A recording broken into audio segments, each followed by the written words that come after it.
Amen. Purihin ng Diyos at salamat sa Panginoon na napakaganda po yung pag-aaral natin kanina at ganoon din sa mga kanta.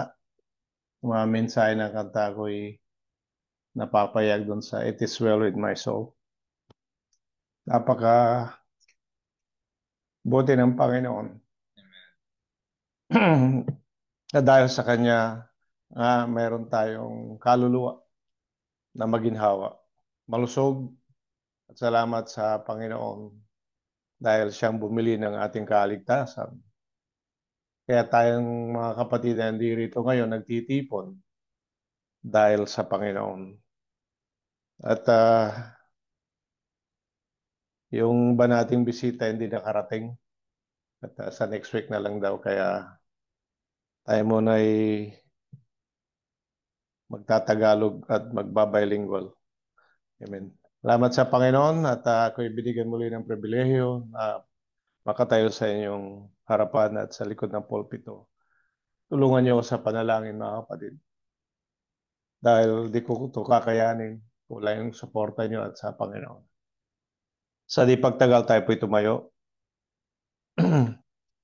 Atin pong buksan ang ating mga Biblia dito sa Isaiah chapter 50,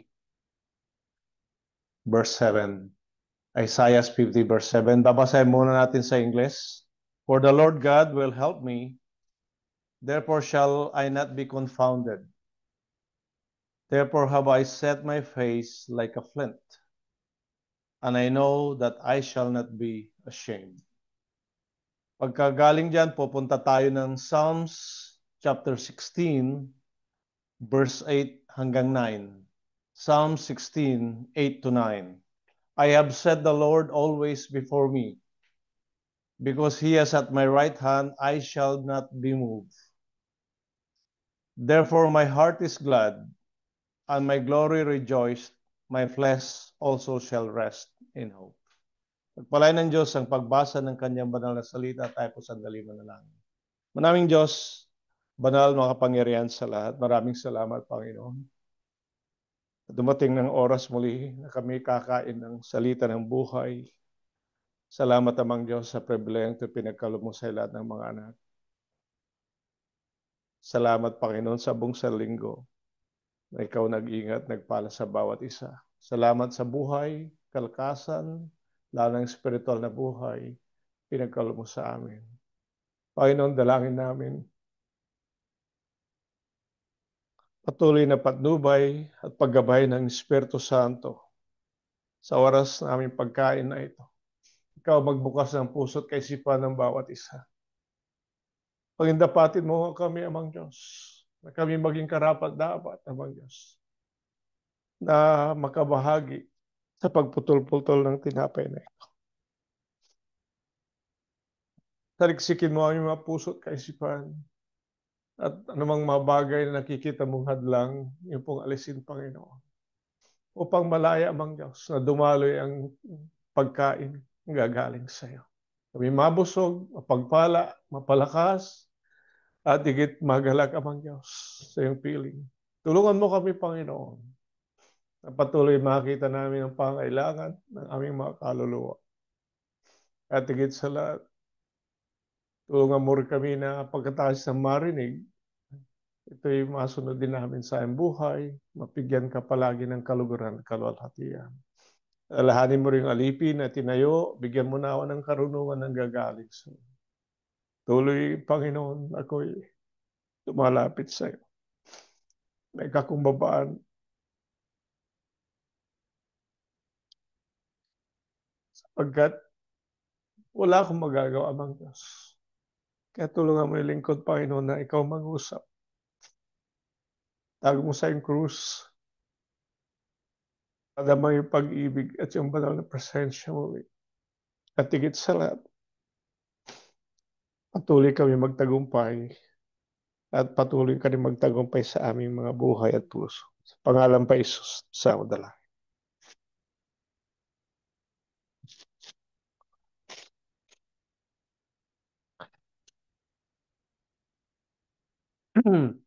Sabi rito sa Tagalog, sa Isaiah 50 verse 7, sapagkat tutulungan ako ng Panginoong Diyos. Kaya hindi ako nalito, kaya nilagay ko ang aking mukha na parang batong pingkian at talastas ko na hindi ako mapapahiya. Aking nilalagay sa Psalm 16:8, 9, aking nilalagay na lagi ang Panginoon sa harap ko, sapagkat kung siya'y nasa aking kanan, hindi ako makikilos. Kaya aking puso ay masaya at aking kalulhatian ay nagagalak at aking namang katawan ay tatahang tiwasay. Ang pilot verse natin dito sa verse 7 ng Isaiah 50 na sabi niya, I have set my face like a plant. Kukunin natin yung pamagat dyan sa verse 7 at ilalagay natin sa the life of unwavering focus to God. Buhay, sabi niya na hindi matitinag, na nauukol sa Diyos o nakatuon sa Diyos. Unwavering focus to the things of the Lord. Mga kapatid, pag pinag-usapan natin yung focus, yung kahulugan niyan, sabi niya, is a central point as of attraction, attention, or activity towards God's purpose and will. At hindi kaiba sa atin, hindi nalilingid sa atin mga kapatid, na sa salibutan na sa mundong ito na ating tinitirhan ay maraming mga bagay na nakapaligid sa atin na pwede nating i-focus yung ating sarili. At siyempre, dahil nandito tayo sa libutan, nandito yung mga material na bagay. Na hindi lang tayo nakapokus dito, maging sa mga taga-salibutan. Focus din tayo sa ating mga trabaho, mga career, nakapokus tayo sa social media. Yan, kaya meron tayo lahat cellphone dyan eh. Nakapokus tayo sa education ng ating mga pamilya, mga anak, at syempre, yung pangailangan ng pamilya rin. Nakapokus tayo. Yung kanina, pinag-aralan natin yun. Ano? Yung pangailangan ng pamilya at syempre, meron din tayong mga nakapokus din tayo sa mga entertainment. Kailangan din nating maglibang, magliwaliw, which is a part ng buhay ng isang tao. Ngunit isang bagay ang napakahalaga rito na dito sa ating pag-aaral na tayo mag-focus sa mga bagay na spiritual. At dito mga kapatid, mas kukonti ang nagpo-focus dito pagpatungkol sa spiritual na bagay. Na-out of focus sila. Dahil pagpatungkol sa Panginoon at patungkol sa mga tungkol sa kanyang kalooban o salita ng Diyos. Alam mo ba na pag summer dito sa Canada, lalo na dito sa Western world, mga tao talagang lumalabas yan. Kaya na doon ang focus ng kanilang mga atensyon at buhay. At kagabi ka nagkaroon ng ano rito, yung fireworks. Tatlong gabi yan. Kagabi, sa next Wednesday, saka next Saturday ulit. Kaya mga tao pupunta yan sa downtown. At ang daming tao niyan. Ganyan palagi tuwing summer. Sabi nila yung celebration of lights ba yun, Brother Well? Yeah, it's a celebration of lights. So makita mo may fireworks talaga. Kaya kita mo yung mga tao. Ang dami niyan. Kaya kung minsan ako'y papasok sa trabaho, hindi ako hirap makapasok dun sa hospital dahil hindi ka padadaanin ng mga tao. Ngayon mga kapatid, sa isang Kristiyano, kailangan nating mag-advance, kailangan nating lumago sa ating buhay spiritual. Kailangan nating mag-grow, kailangan natin maging matibay at maging advance tayo sa ating buhay. We have to advance in our Christian walk. Kailangan tayong maging totally focused sa Panginoon at sa lahat ng kanyang kalooban. At sabi nga kanina sa ating pag-aaral, kailangan tayong maging masikap, masipag sa pagpatungkol sa Panginoon. Sapagkat kung hindi tayo maging masipag, hindi rin tayo lalago. Hindi tayo mag-grow spiritually. At alam niyo mga kapatid, pag pinag-usapan yung unwavering focus, yung hindi matitinag o hindi magagalaw, mga kapatid, dapat siya nag-uumpisa sa puso. Yan, nag-uumpisa yan sa puso. Kasi kung hindi mag-uumpisa yan sa puso, magiging ano lang yan, superficial. Hindi, mga kapatid, hindi naman hindi natin dinidiscourage ang bawat isa, kundi ini-encourage ang bawat isa na tayo umattend sa fellowship. Ano? Pero hindi lang dyan ang kahulugan niya na tayo ay maging focus sa Panginoon. Parte lang yan, yung fellowship, prayer meetings, ngunit higit sa lahat individually, dapat tayo ay maging uh, focus talaga sa Panginoon. Alam niyo ba, yung priority ng ating buhay ay napakarami yan. Kanina, yung pinag-aralan natin talagang nakakorelate dito sa mensahe na kinakailan na hanapin mo muna ang kanyang katwiran, ang kariyan at ang katwiran at lahat ng mabagay ito idaragdag sa iyo. Mga kapatid, ano yung katwiran ng Diyos? Katwiran niya patungkol sa kaligtasan, sa pananampalataya, katwiran niya sa lahat ng aspeto ng ating buhay. Yun ang ibig sabihin niyang katwiran. Nahahanapin natin. Hindi lang, kaya kung yun ang hahanapin mo, magiging priority mo ang Panginoon. Sapagkat ang center point niyan, nakapokus ka palagi kung ano yung kalooban ng Diyos sa iyong buhay. Amen? Kasi, bakit kuminsan ang Kristiyano nang hihina o kuminsan hindi siya lumalago? Kasi kulang siya sa focus. Iba ang, nakapokus siya sa iba. Yung puso, sabi nga, yun ang center of affection, center of emotion, center of feelings, center of will. Kinakailangan yan, ang nandyan, ang Panginoon. Ngayon, ito ang pinakauna rito that sabi rito, yung unwavering spiritual focus must begin in the heart, sabi niya. Ngayon, paano, ano yan? Kung nag-uumpisa puso, kailangan punong-puno yan ng pag-ibig sa Diyos. O punong-puno, when your heart is filled with the fear of the Lord, merong pagkatakot sa Panginoon. The fear of the Lord is the beginning of wisdom. It's the beginning of knowledge. Kapatid. Kaya doon nag-uumpisa yung spiritual focus dyan. Ang Panginoon, nung tayo naligtas, yun ang inuna niya. Niligtas niya tayo sa kasalanan, inalis yung kasalanan sa ating puso, sa ating kaluluwa, at mayroong regeneration, binago yan. Binago yan. Kaya nagkaroon tayo ng transformation. Kasi kung hindi babaguhin ang puso natin, hindi tayo makakapokus sa mabagay na espiritu. Kaya, lalo sa mabagong tanggap, yun ang inaaralan palagi.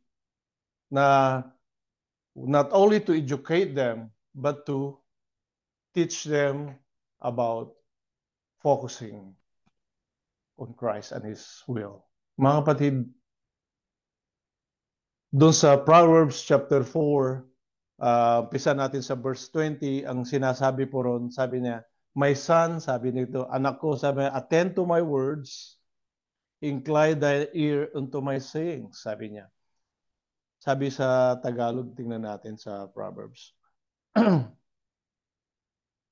Dito po sa chapter 4. Sabi niya rito, anak ko, makinig ka sa aking mga salita. Ikiling mo ang iyong pakinig sa aking mga sabi niya. Huwag mga hiwalay sa iyong mga mata, ingatan mo sa kaibuturan ng iyong puso. Doon sa Proverbs 4:21. Tapos sabi sa verse 22, sapagkat buhay sa nakakasumpong at kagalingan sa buo nilang katawan, ingatan mo ang iyong puso ng buong sikap sapagkat dinadaluyan ng buhay. Na pinakita rito mga kapatid, na isang puso na nakapokus sa Panginoon. Amen? At yung kahalagahan ng pakikinig ng salita ng Diyos. Yan ang pinaka-ultimate part ng ating service.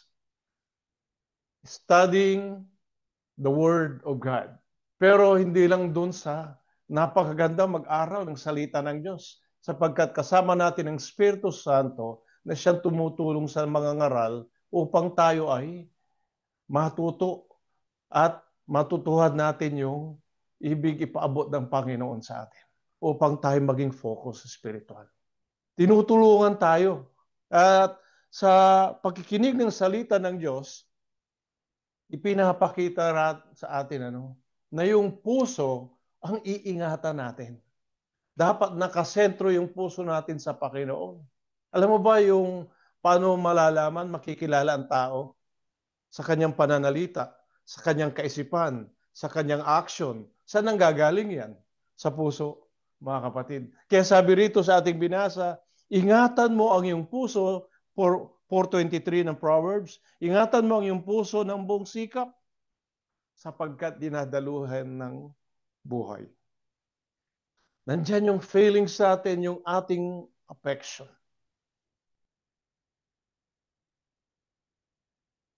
Kung malinis ang puso, mga kapatid, yung bibig magsasalita ng malinis. Amen? Pag malinis ang puso, yung mata natin titingin, mga kapatid, kung doon sa Panginoon. Titingin siya palagi sa mga bagay na magaganda. Amen? Napakaganda. Kaya yung mata, mga kapatid, yan ay binigay ng Diyos sa atin para tignan yung mga bagay na magaganda. Yung mga plano ng Panginoon, tignan natin. Gamitin natin sa pagbabasa ng salita ng Diyos. Hindi yung marunong tayo lahat. Doon sa patungkol sa entertainment, patungkol dyan sa social media, pero pagsasalita ng Diyos, meron tayong kakulangan, mga kapatid. Pag malinis yung puso mo, yung pangapaa mo ay alam niya kung saan siya pupunta. Sabi nga, yung paa na nagdadala ng ebanghelyo ng kapayapaan. Nagpupunta dun sa mga bagay, sa mga lugar, mga kapatid, na kung paano ito ang lugar na pinupunta ng mga Kristiyano. Nagpapahayag ng salita ng Diyos. Ang kanyang mga paa, mga kapatid, hindi pumupunta doon. Ang mga paa ng Kristiyano hindi pupunta sa mga lugar na di kalooban ng Panginoon. Nakapokus siya palagi. At kinakailangan yung puso natin palagi, mga kapatid. Iniingat-ingatan natin. Mas care for our heart. Physical at spiritual yan, mga kapatid. Pag hindi mo iningatan yung puso mo, ma-heart attack ka niyan. Kaya yung mga bagay, mga pagkain na kinakain natin physically at spiritually, maging maingat tayo. Kasi meron tinatawag na physical cardiac arrest. Meron din spiritual cardiac arrest, mga kapatid. Amen. Kaya kung hindi masustansya, kinakain mo, mag-aani yung puso mo.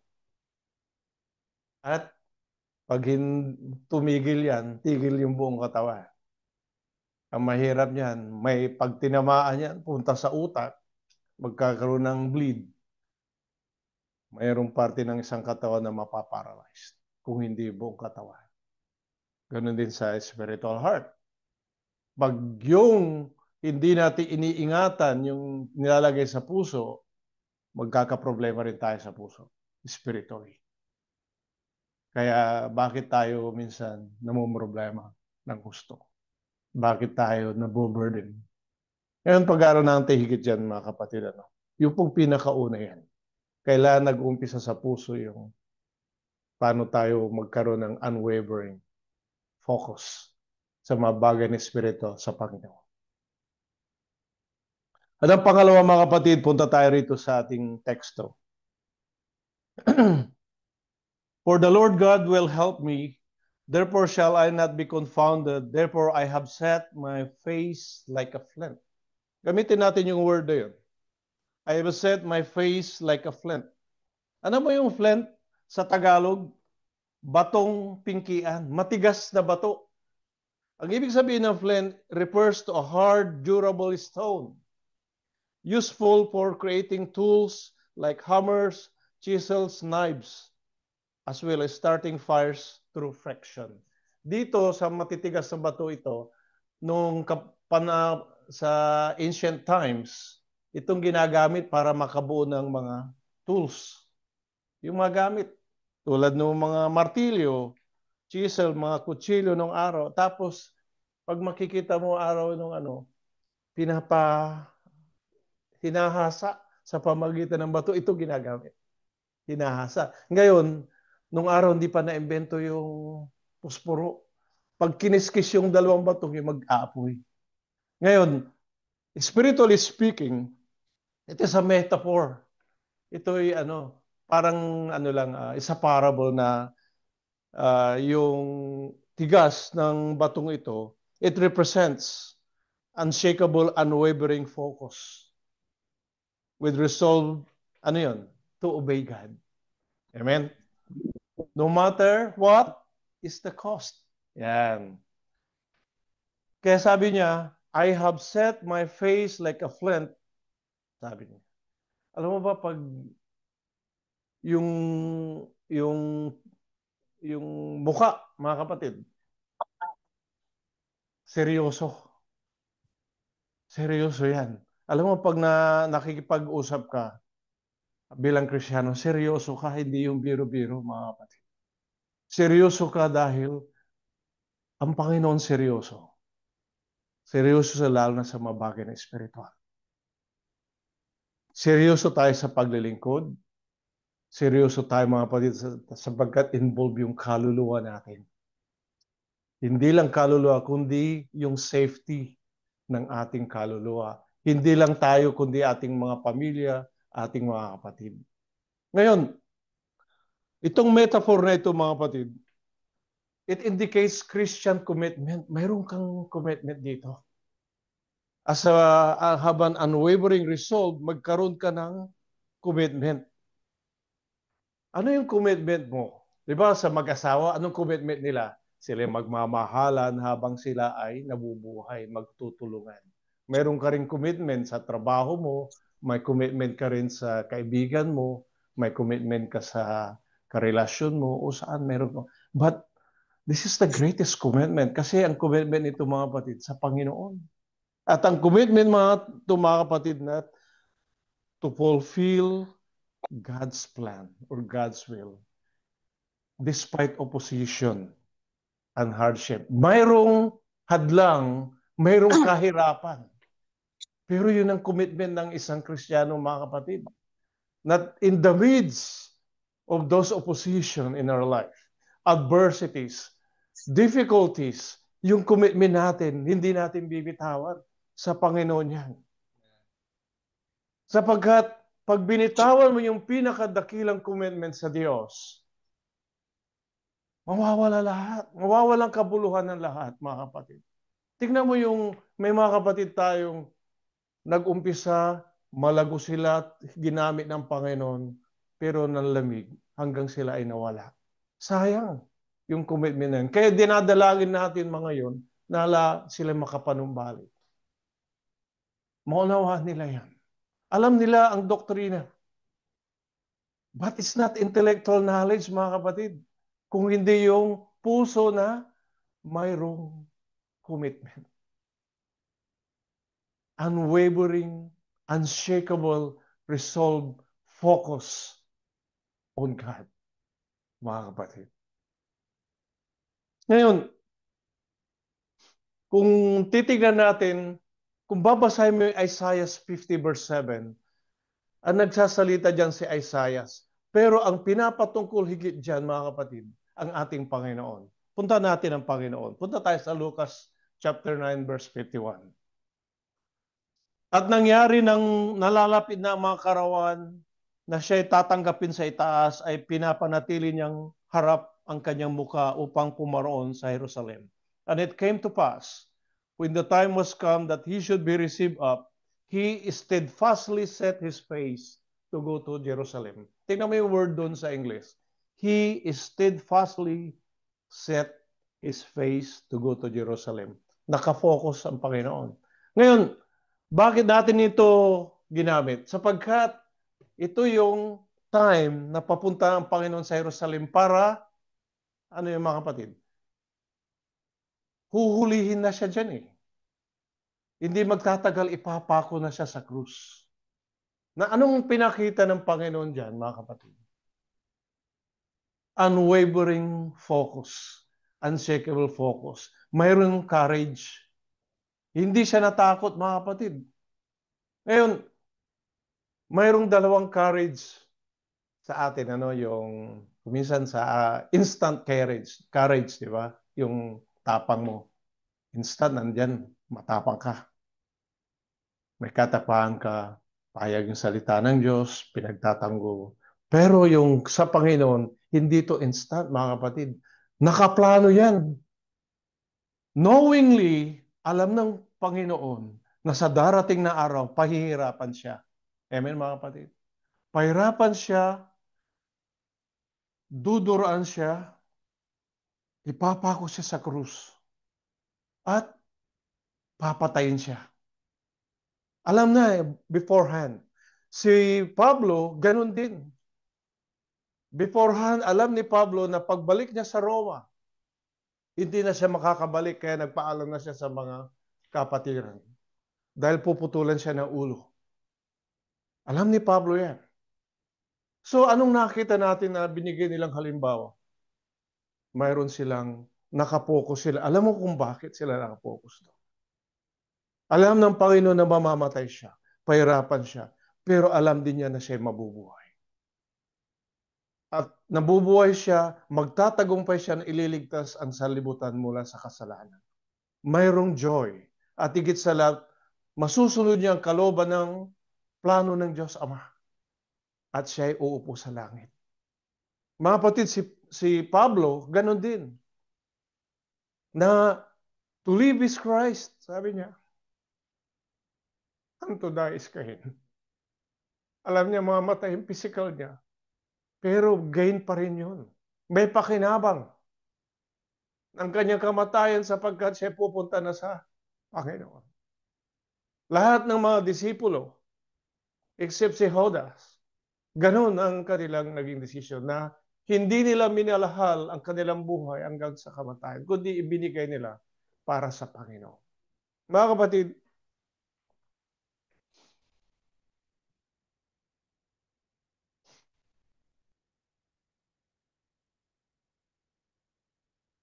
dapat nakatingin din tayo hindi lang sa present. It's more on future. Alam ko, sino man sa atin, mayroon tayong dinaranas din ng mga kapagsubukan. Dumaranas tayo ng kahirapan, may sakit, kalungkutan, may mga habang nandito, nandiyan yan eh. Pero you have to look farther beyond that in the future. Mga kapatid, kung paano itong ang ating Panginoon, ganun ang ginawa. Alam niya na sa gagawin niyang Panginoon, merong maliligtas. Alam ng Panginoon, ano ba nung ating Panginoon nasa krus?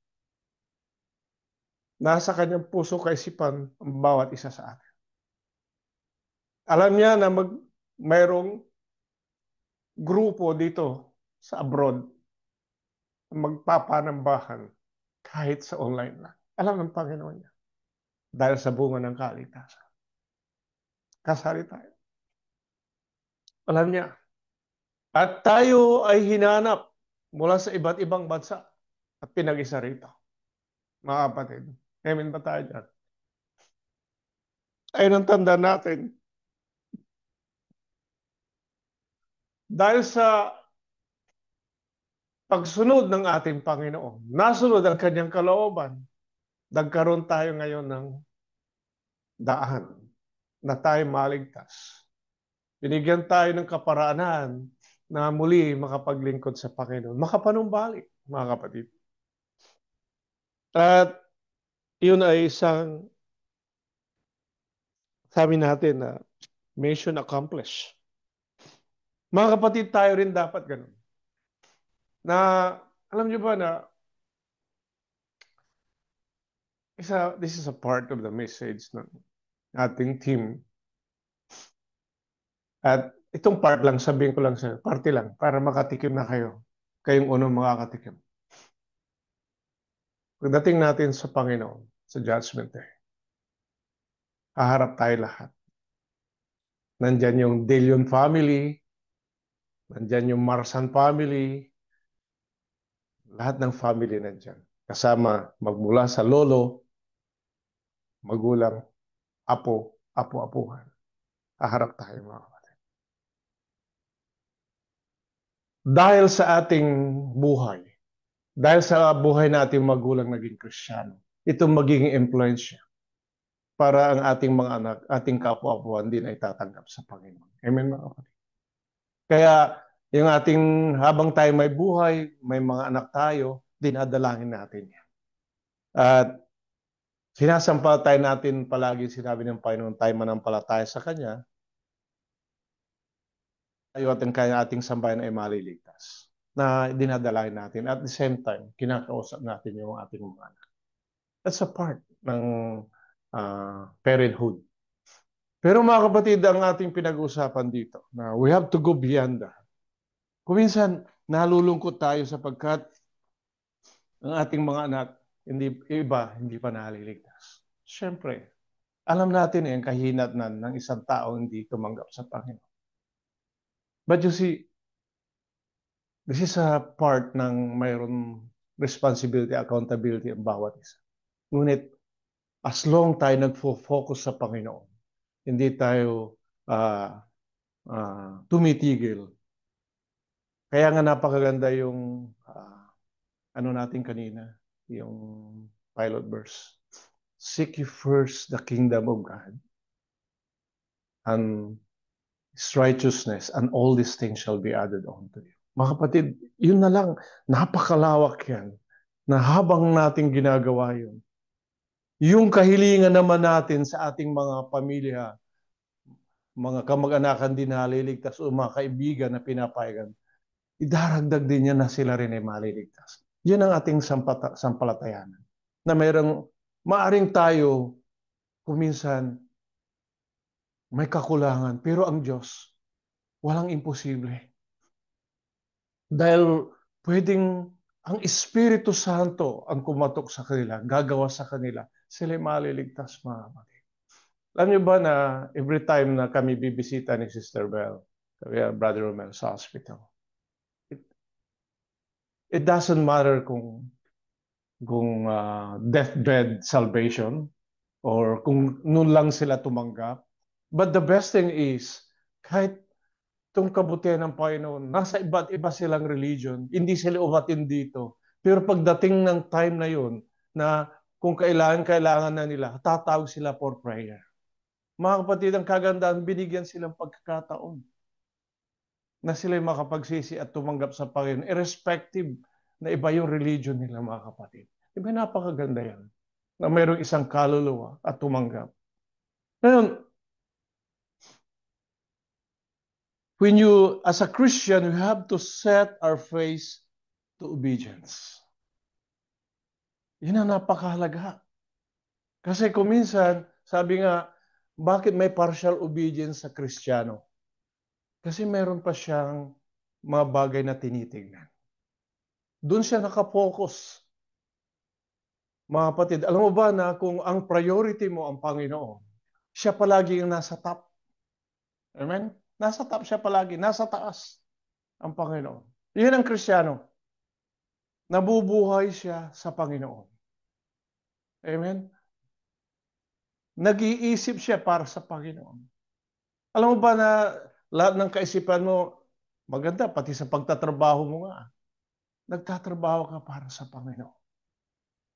Nagbibigay ng nakikita yung nasa loob, lumalabas. May ebidensya, may manifestation na ang Panginoon na ikaw nga ay tunay na Kristiyano. Di ba napakaganda yun? That's obedience. Ngayon, Hindi mo magagawa yan kung hindi ka fully focused sa Panginoon. Isang bagay na makita natin, sabi ng Panginoon, obedience is better than sacrifice. Ano ba yan? Sayang lahat yung pagpupuyat, pagsasacrifice, lahat yan, kung walang obedience. Sayang lahat yung pagdalo-dalo. Sayang lahat yan. At alam isang bagay na dapat natin makita na sa pagsunod, mga kapatid, nandun yung kagalakan. Na nasa puso mo, nasa kaisipan mo, na ikay masunurin, nadarama mo yung kagalakan sapagkat yung kagalakan nasa Panginoon, nasa sa iyo. Nandun yung fulfillment ng pagiging Kristyanismo. Nandun yung fulfillment ng mga sinacrifice ng Panginoon, ang kanyang sarili. Sacrifice ng ating mga nauna sa atin. Nagkaroon ng fulfillment sapagkat may mga tunay na mga kapatid, mga Kristiyano na masunurin sa Panginoon. Mga kapatid, kaya sa part ng ating unwavering focus sa Panginoon, we have to examine ourselves always. Ganun ba ako, Panginoon? We have to ask ourselves. Kaya tinitignan natin palagi yung ating sarili. Kung minsan nakatingin tayo sa kapatiran, tignan natin ating sarili muna. Amen? At kausapin natin ang Panginoon. Mayroon ba tayo na hindi matinag na pananampalataya? Na hindi matinag yung ating pansin o nakatuon yung ating pansin sa Panginoon. Sabi ng iba, pag mayroong nakikita hindi maganda, kulang lang sa pansin. Mga kapatid, hindi yun.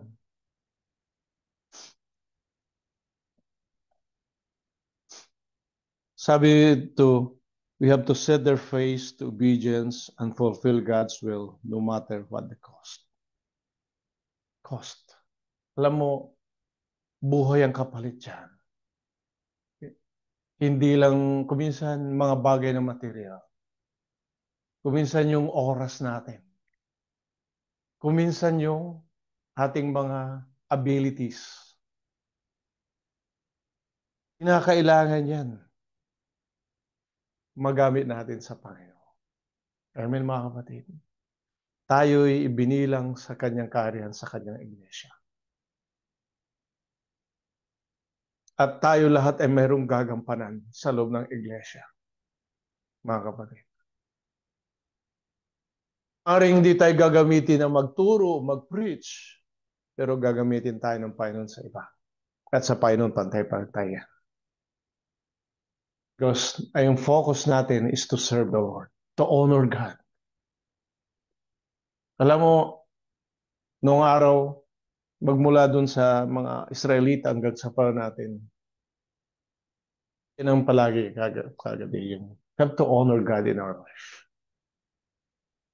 Kung nasa puso't isipan mo yan, to honor the Lord, maging maingat tayo sa ating pananalita, sa ating action. Lalo na sa loob at labas. Maingat tayo dahil nakatingin ang mundo sa atin. Yung mga kapatiran din nakatingin sa atin. At kung anong makita sa atin, pwede silang mapagpala o sila ay ma-discourage. Mga kapatid. Kaya nga, naalala ko minsan pag sabi nila, pag meron ng discussion yung mag-asawa, huwag iparinig sa anak. Kasi baka magkaroon ng misinterpretation. Sabi niya, ba't nag-aaway aking magulang? Negative aspect. So may mga bagay na negative. May mga, alam mo, some things are lawful. Pero hindi naman lahat ay kinakailangan maalaman ng lahat. Kuminsan may mga, kaya bakit may unspoken requests? Bakit may mga bagay hindi mo pwedeng sabihin sa buong iglesia, pero masasabi mo sa iba? Ay kasi, nag-iingat ka lang, mga kapatid. So, but The thing is, yung motivation natin, mga kapatid, nakapokus ka palagi para sa Panginoon. Hindi ka gagawa ng mga bagay na hindi ikalulugod ng Diyos. At tatandaan natin ito. Lahat tayo nandito naglilingkod sa Panginoon. Iyan ang motivation natin. Hindi tayo nagbibigay lugod sa tao, kundi sa Diyos. Sapagkat kung nagbigay lugod ka sa Diyos, makakapagbigay ka ng tunay na lugod sa tao. Amen, mga kapatid. Ngayon, pupunta tayo sa susunod dito rin. Sa sinabi rito ni Isaiah, sabi niya rito, "For the Lord God will help me." Yan. For the Lord God will help me. It's an unwavering spiritual focus because the Lord will help us in all our needs. Itong napakaganda, mga kapatid. Alam mo ba na for the past few days at ako'y palaging humihingi ng tulong sa Panginoon. At in the midst of that, hindi ko na sabihin sa inyo yung details but may mga pagsubok na dumating sa amin. But pagkatapos, alam ko na pagsubok. Pero ang Panginoon, keep on praying.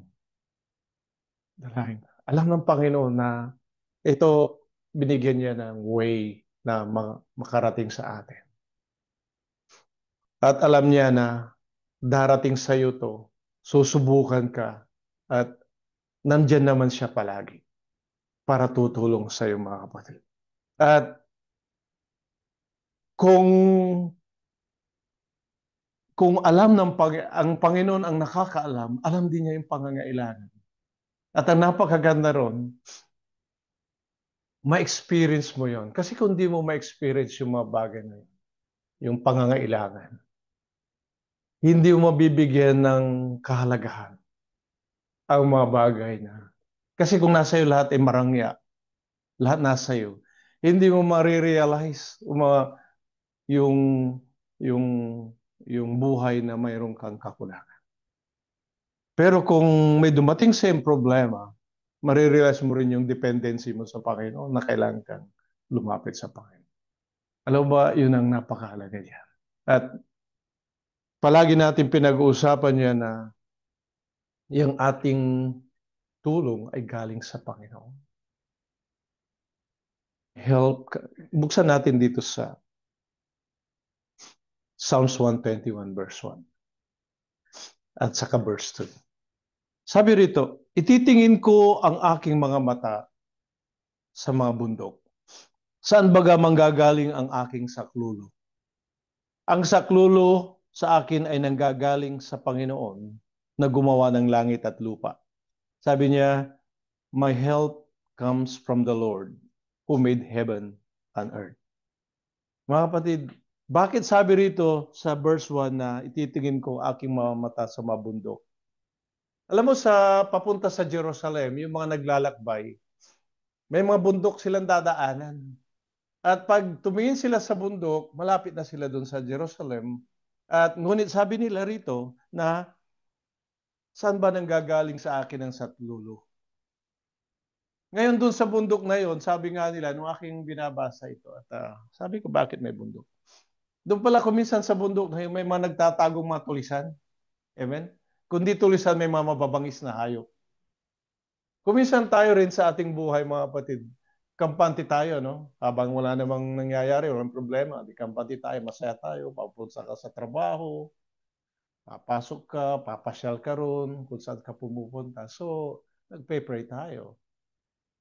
Pero alam mo, mga kapatid, hindi nyo ba alam na may mga panganib sa bawat paglabas natin? Mayroong panganib na nakaabang, nakaamba, pero ang Panginoon ang siya nagkokontrol niyan. Amen? Kaya nga tayo nananalangin na bago tayo pumasok, ingatan tayong Panginoon. Hindi lang sa hindi tayo matraffic, kundi tayo makarating ng maluwalhati. Kasi hindi natin alam ang mangyayari sa labas. Mga kapatid, may aksidente nangyayari dyan na hindi na nakabalik ng buhay. Nagpaalam lang para magtrabaho, hindi niya alam na yun ang huling paalam. Hindi natin alam ang buhay. Isa part of ng ano lang. na may mga taong nangyayaring ganyan. At God's works in mysterious ways. Di natin alam. Ngunit, ang napakalaga rito, yung saklolo natin ay gagaling sa Panginoon. Kaya, tayo mga kapatid, nandito yung assurance ng God's providence. Ngayon, kuminsan ang ating palaging nasa kaisipan natin yung pangailangang material. Amen? Kasi maraming kakulangan. Kahit may trabaho ka, kulang pa rin. May sweldo ka, kulang pa rin. Maliit o malaki, pera mo, kulang pa rin. O, sabi kanina, kasi tumutulong tayo sa kamag-anakan natin. It's given na yan. Tumutulong tayo sa iglesia, tumutulong tayo kanino. Natural, yung sayo, hindi para sayo lang.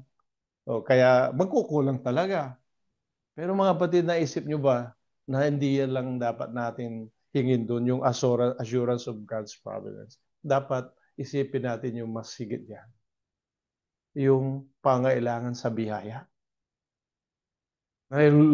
Lalong ibuhos ng Panginoon yung kanyang biyaya upang tayo ay maging malakas ang pagtagumpay. Lalong ibuhos niya ang kanyang pag-ibig sa atin.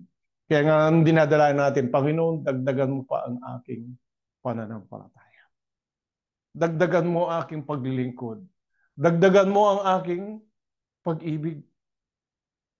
Diba? Dagdagan mo ang aking pagsunod, Panginoon, na ako'y maging tapat sa iyo. Diba, napaganda yun, mga kapatid, na isipin din natin yung mga bagay na yun. Alam ba na alam na ng Diyos yung ating pangailangan? Baka mamanalangin, alam na niya yan. O, balik na naman tayo dun sa ating pilot verse 6:33. Seek you first the kingdom of God and His righteousness, and all these things shall be added unto you. Pero meron tayong nakalimutan doon. Pupunta tayo doon para makita natin.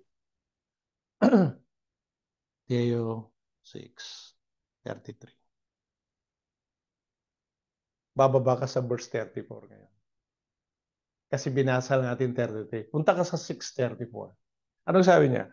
Kaya huwag ninyong ikabalisa ang sa araw ng bukas. Amen? Sapagkat ang araw ng bukas ay mababalisa sa kanyang sarili, sukat na sa kaarawan ang kanyang kasamaan. Mga kapatid, galing ito sa Panginoon. Ibig sabihin tayo mamuhay ngayon lang sa araw na ito. Araw ng bukas ay mabalisa sa kanyang sarili. So, hindi naman sinasabi ng Panginoon na huwag nating isipin yung nakaraan. Huwag nating isipin yung bukas. Ngunit ibig sabihin, anong magagawa natin sa nakaraan? Tapos na yun. Anong magagawa natin sa bukas? Darating pa yun. Ibig sabihin ngayon, we have to live in the present day. Amen?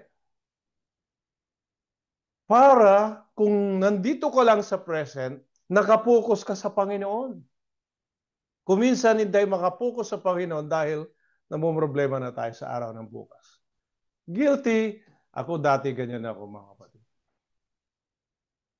Problema na ako sa future. Pero it's not a problema, kundi nagplaplano tayo. At yun ang hinihiling natin sa Panginoon na tulungan tayo. Dito sa Philippians chapter 4 verse 19, sabi niya, at pupunan ng aking Diyos ang bawat kailangan ninyo ayon sa kanyang mga kayamanan sa kalulatian kay Kristo Jesus. Ang ganda ito. Tayo natin sa English kasi mas maliwanag sa English na ipaliwanag. And my God shall supply all your needs. Yan. According to His riches in glory by Christ Jesus. Ano natin, bibigyan natin kunting paliwanagan yan. Sabi niya, my God shall supply all your needs. Yeah, ang Panginoon, sabi niya, pupunan ng aking Diyos ang bawat pangailangan niyo. Hindi isusupply ng Panginoon ang pangailangan na ayon sa pangangailangan natin. Anong sabi niya? According to His riches. Yun ang sasabihin ng Panginoon. Ayon sa kanyang kayamanan. Amen? So, mas malaki yung ibibigay sa atin ng Panginoon kaysa yung pangangailangan natin pang personal. Mga kapatid, nakita niyo yung kaliwanagan yun na binigay sa atin. Mas malaki ang ibibigay sa atin. Yung kayamanan ng galing sa Panginoon, yun yung pinapahanap ng Panginoon. Kung nanonood kayo dun sa convention ng Hagerstown, the unsearchable riches in Christ. Ito yun, binibigay niya. Spiritual riches in Christ. Yung perang hindi mababayaran ng salapi. Hindi malirip na kayamanan, mga kapatid. At ito ibibigay sa atin. Kasi yung material na pangailangan, kailangan natin, dito lang yan. Kaya nga, binibigyan na tayo, dito pa lang tayo, nung kayamanan naggagaling sa Panginoon. Sapagkat magagamit natin yan dito, at higit sa lahat magagamit natin na tayo mag-ipon ng kayamanan sa langit. Dahil yun ang sabi niya, huwag kayong mag-ipon ng kayamanan dito sa lupa na dito'y nananakaw at kinakalawang. Nananakaw, nasisira. Kundi mag-ipon kayo ng kayamanan na kailanman di nasisira o nananakaw. Yun sa langit. Mga kapatid. Ngayon, mayaman ka man o pobre ka, importante meron kang kayamanan sa langit. Kapagkat pagdating ng araw, yan ang tatanungin ng Panginoon. Hindi niya tatanungin yung kayamanan mo rito sa lupa, tatayuin niya yung kayamanan mo sa langit. Mga kapatid. Ngunit merong isang part pa rin doon. Paano naman yung kayamanan mo dito sa lupa? Dapat yan ay gamitin mo rin para sa Panginoon. Amen? That's how we focus our life. Na nasa lahat ng sa atin, maliit man o malaki yan, tatanggapin ng Panginoon because we offer it to the Lord. Amen, mga kapatid? Kaya sabi ng iba, sila, mga preacher yan, mga pastor yan, mga minister, ako lang ay nakikinig. Mga kapatid, huwag niyong sabihin yan. Dahil nakikita ng Panginoon yung nasa puso't isipan niyo. Nakikita niya kung paano kayo nagtatapat sa Panginoon, kayo nananalangin para sa mga banal, sa mga kaluluwa. Mga kapatid, importante, nakapokus tayo palagi. At huwag tayong mawawala dyan.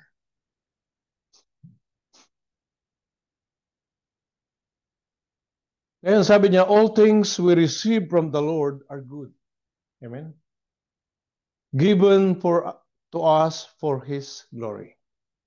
So lahat naman natatanggap natin sa Panginoon niya. Ibinibigay sa atin para gamitin para sa kalwalhatian ng Diyos. Amen? Kaya kung binigyan tayo ng kaloob, pagpipreach, pagtuturo, ano man binigay sa atin, para sa kalwalhatian ng Diyos yan. Hindi para tayo ay taas. Ako lang. Huwag niyong gagamitin yung ako, lalo na sa Panginoon. Tingnan yung nangyari kay Haring Herodes. Sabi ng mga tao, Diyos ang nagsasalita, di niya binigkalwatihan Diyos.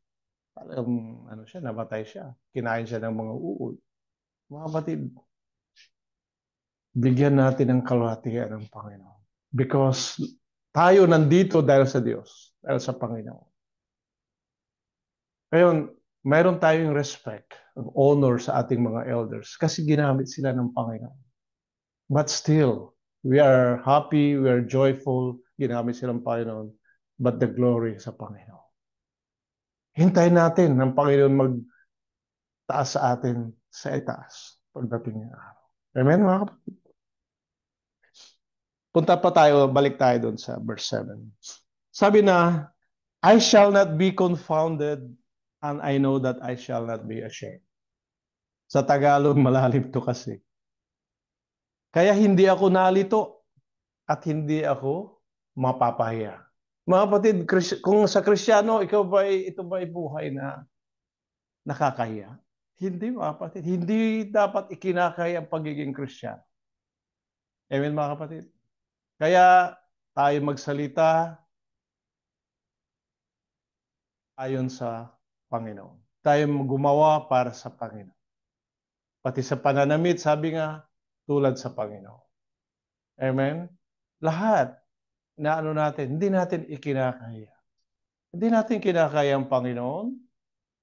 Kanina, nagtatawag ng testimony. Walang nagte-testimony, naging tahimik.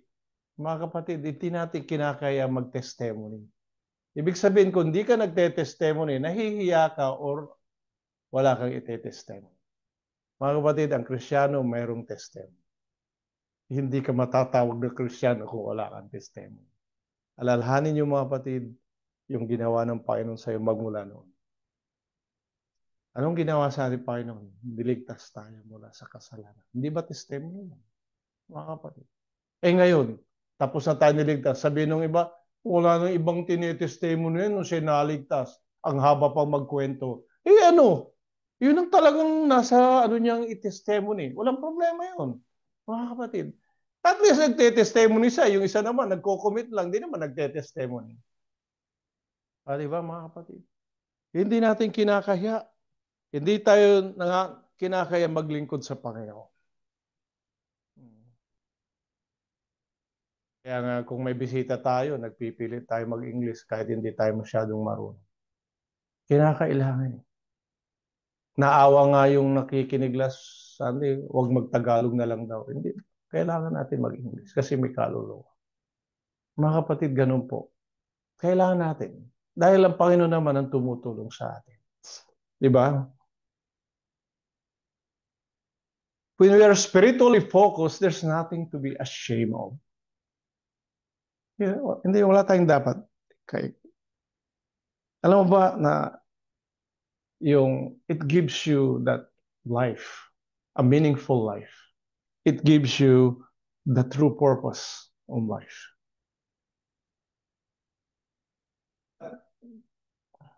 Nawa ay in-encourage natin bawat isa na kahit nasa online, mag-umbida tayo dito sa gawain, hindi lang sa anniversary. Dito sa gawain, mag-umbida tayo. Dahil kahit dito lang tayo, dadami tayo. Dahil pagpapalain ng Panginoon ang bawat isa. Amen. Dahil spiritually focused tayo. Amen.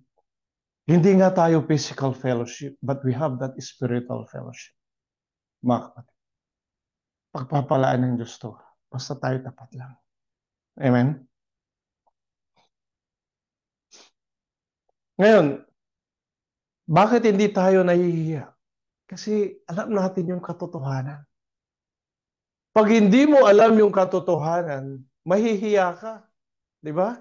We understand the truth of the gospel. Inuunawa natin yan. We understand the love of God. Amen? Alam natin yun. We understand the power of God. Di ba, mga kapatid? At His grace. Yan, para ko narinig pag nagpe-preach si Brother Romel, His love and mercy. Yan. Palaging banggit ni Brother Romel yan. Tandaan niyo palagi. Which is the two. Love and mercy and grace. Yung tatlo yan. We understand. Hindi lang natin naunawaan, kundi naranasan natin. Mga kapatid, alam mo ba pag naranasan mo isang bagay na maganda, dakila, papatotoo mo yan. Amen? At isi-share mo yan. Alam mo ba? Napakagandang karanasan yan sa Panginoon. The best experience I ever encountered in my life is my experience with God. Tinuruan akong magsalita. Tinuruan ako hindi maging mahiya. Siyempre, nandyan si Sister Bel palaging, gawin mo to. Yan, ano yan? Siya nagbibigay encouragement, Sister Bel. Ikaw mangaral, sabi niya. So, alam mo ba yung kapatiran, nagbibigay encouragement siya.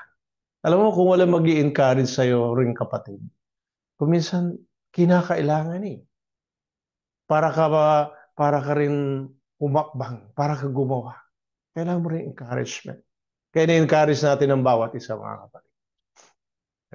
Nawa sa masusunod na prayer meeting, hindi lang Sino? Brother Dong, Brother Arthur, Brother Berto, Brother Randy, Brother Adrian, ang mag-preach dyan, Sister Armela. Yung iba rin, pwede naman mag-preach, mga kapatid. At kaya naman na nila. Kaya naman nila. Kung gugustuhin lang, mga kapatid. Ano? Kaya yung sabi ng Panginoon, if you are willing, if you are willing, that's spiritually focusing on God. May willingness of the heart and mind. Mayroong willingness, mga kapatid. Pag hindi ka willing, alam mo, mahirapan kang tumayo. At ang Panginoon, hindi rin siya nalulugod. Kasi hindi, sabi sa Biblia, hindi siya napipilitan eh. Amen? Ngayon, isa pa mga kapatid, our service is not in vain. Yung paglilingkod natin sa Panginoon, hindi sa mapupunta sa walang kabuluhan, mga kapatid. Sapagkat hindi ito ikinakaya yung paglilingkod sa Diyos. Amen? We are serving the true God. The greatest. It's worthy na paglingkuran natin ng Diyos, pang mga kapatid. At binibigay nga natin yung the best sa ating mga employer eh. Sa Panginoon, di lalo pa natin ibigay mga kapatid, di ba? Amen? At napakaganda. At bakit hindi natin dapat ikahiya? Sabi niya, I will not be ashamed, I will not be confounded because the gospel, yung dalaw-dal nating gospel, it transforms lives. Yan. May kapangyarihan ng Ebanghelyo. It's the power of God to save to those who will believe. It transforms lives, mga kapatid. It restores relationship between God and man. Mga kapatid, nakikita mo naman relasyon ng magkakapatid sa Panginoon. Diba? Ngayon, kuminsan may mga kunting soil dyan sa loob ng iglesia, kailan turuan. Kung tinuturuan sila ng Panginoon, makita rin nila. Alam mo ba kasi mahihiya ka sa loob ng iglesia. Pag yung mayroon kang pag-uugali, nakakaiba sa mga kapatid mo. Ay, hindi, baka sabi nila, salat yata ng magkakapatid yata. May black sheep din pala sa Church of God. Mga kapatid, huwag gano'n. Kaya kinakailangan talaga dinadalangin natin kung minsan may mga kapatid na may ganong pag-uugali. Kasi hindi pa lubos sa napasaktan. Mga kapatid. Kinakailangan. Kaya tayo mag-iingat. Sa loob ng iglesia, tayo hinubog ng Panginoon. Kaya nga sabi nga, righteous people. Mayroong magandang pag-uugali. Di ba? Ngayon, yung magandang pag-uugali, ang gandang pakinggan eh. Ang ganda ng ugali niya. Pero pag sinabing masama, dinig mo lang masama na eh. Talagang hindi magandang pakinggan. Kaya wag nawa ito ang marinig sa atin na masama pala ugali niya. Di ba? Mga kapatid, napakabuti ng Panginoon. Napakabuti niya sa atin at yung kanyang righteousness binigay sa atin o para tayo maging matuwid. Huwag nawa mabahira ng pangalan ng Panginoon. Huwag nawa mabahira ng iglesia ng Diyos. Napakabuti ng Panginoon. In conclusion, mga kapatid, dito sa ating binasa, sa Psalm 16, 8-9, sabi niya rito, aking nilalagay na lagi ang Panginoon sa harap ko, sapagkat kung siya nasa aking kanan, hindi ako makikilos. Sabi rito sa verse 9, kaya ang aking puso ay masaya at aking kalwalhatian ay nagagalak, ang aking namang katawan ay tatahag tiwasay. Gagamitin natin verse 9. Sabi niya, ang aking puso ay masaya at aking kalwalhatian ay nagagalak. Therefore my heart is glad and my glory rejoice. My flesh also rests in hope. This is the reward of unwavering focus on God and His Word, mga kapatid. Ngayon, kung titignan mo, kahit nakapokus sa Panginoon, meron pa rin pagsubok, may struggle pa rin. So sabi nga, life focused on God is not without struggle. But it is never without reward. Yan, nakita natin mga kapatid. Mayroong struggle pero mayroong reward. Ano yung reward dyan, mga kapatid, pag nakafocus ka? Fruitful. Mabunga. It is a fruitful life. Because we are called to live Christ.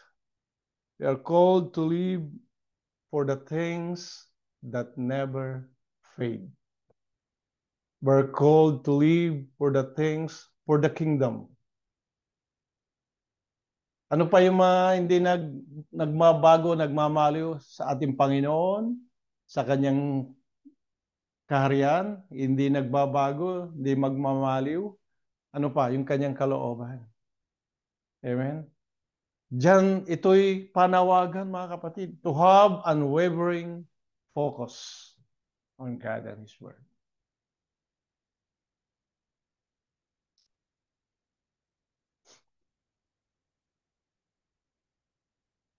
Ngayon, isang napakagandang makita natin ang patotoo ng unwavering focus sa Panginoon.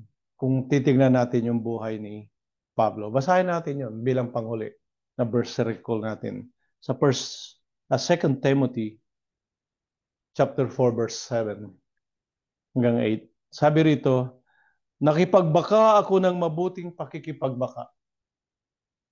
Natapos ko na ang aking takbo, iningatan ko ang pananampalataya. See the word there, iningatan ko ang pananampalataya. That's unwavering focus in faith. Buhat ngayon ay natataan sa akin ang putong ng katwiran na ibibigay sa akin ng Panginoon na tapat na hukom sa araw na iyon. At hindi lamang sa akin, kundi sa lahat din namang naghahangad sa kanyang pagpapakita.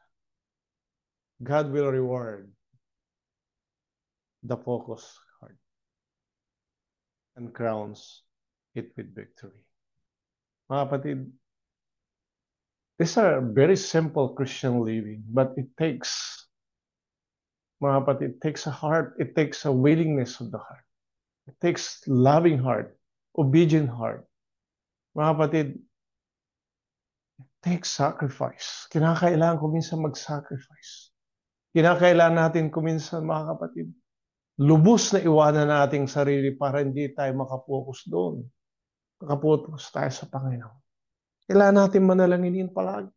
Kinakailangan i-consecrate ating sarili. Kinakailangan tayo mag-fasting para sa ating sarili na makapag-focus tayo sa Panginoon. Gawin natin, mga kapatid. At ganun din sa ating mga kapatiran, idalangin natin sila. Ako'y naniniwalang lubos na sa pagdadalangin na ng bawat magkakapatid, dinadalangin natin the best para sa lahat. Maging sa kanilang mga pangailang material, financial, o physical, anumang kanilang sitwasyon. They need prayers, mga kapatid. We need prayers. Kailangan ko dalangin nyo, mga kapatid. Kailangan yung dalangin ng bawat isa. Kailangan natin lahat. Kailangan dalangin natin yung iglesia. Na maging higit na maging matatag na sa mahuling araw na ito, mga kapatid. Dahil tayo spiritually focused, marami pang kaluluwa ang ating maimbita. Maakay sa Panginoon. Di ba napakaganda, mga kapatid? To live is Christ, and to die is gain. Pagpalain ng Diyos, kanyang mabanal na salita.